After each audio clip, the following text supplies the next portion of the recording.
या घडीची सर्वात मोठी बातमी आपण यावेळेला पाहतोय आणि ती म्हणजे विमान अपघातामध्ये अजित पवारांचं निधन झालेलं आहे।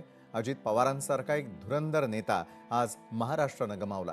महाराष्ट्रानं गमावलेल्या या नेत्याचे अनेक राजकीय आणि त्याचबरोबर अनेक जिव्हाळ्याचे संबंध अनेक ठिकाणी होते।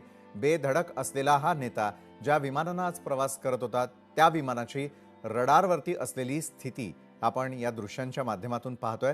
रडारवरती हे विमान घिरट्या घालताना पाहायला मिळतंय।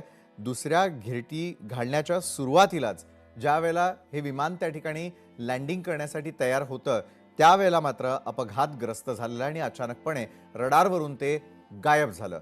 गायब झाल्यानंतर काय घडलं तर 8:46 हे विमान लँडिंग करत असताना क्रॅश झालेलं आहे। याआधी अजित पवार यांच्या लिफ्टला देखील असाच अपघात झालेला होता। अजित पवारांवरती अनेक वेळेला काळानं घाला घालण्याचा प्रयत्न केला।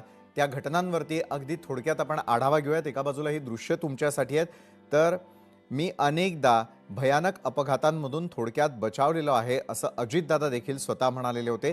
14 जानेवारी 2023च्या घटनेची स्वतः त्यांनी माध्यमांसमोर माहिती दिलेली होती। चौथ्या मजल्यावरून लिफ्ट दाणकन तळमजल्यावरती खाली आलेली होती आणि नाहीतर कालच ब्रेकिंग न्यूज सुरू झाली असती। याबाबत कुणालाही बोलू नका असं मी सहकाऱ्यांना सांगतो। अलीकडेच ही माहिती दादांनी स्वतः पत्रकारांना सहज म्हणून गप्पा मारत असताना दिलेली होती।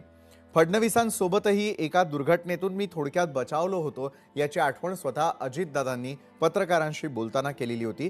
अजित पवारांनी 17 जुलै 2024 रोजी हेलिकॉप्टरनं गडचिरोलीला ते निघालेले होते आणि पायलटच्या कौशल्यामुळे हेलिकॉप्टर दुर्घटना टळली होती। हाच किस्सा दादांनी पत्रकारांना सांगितला होता। लोकशाही मराठी ऐका, पहा, जागरूक रहा।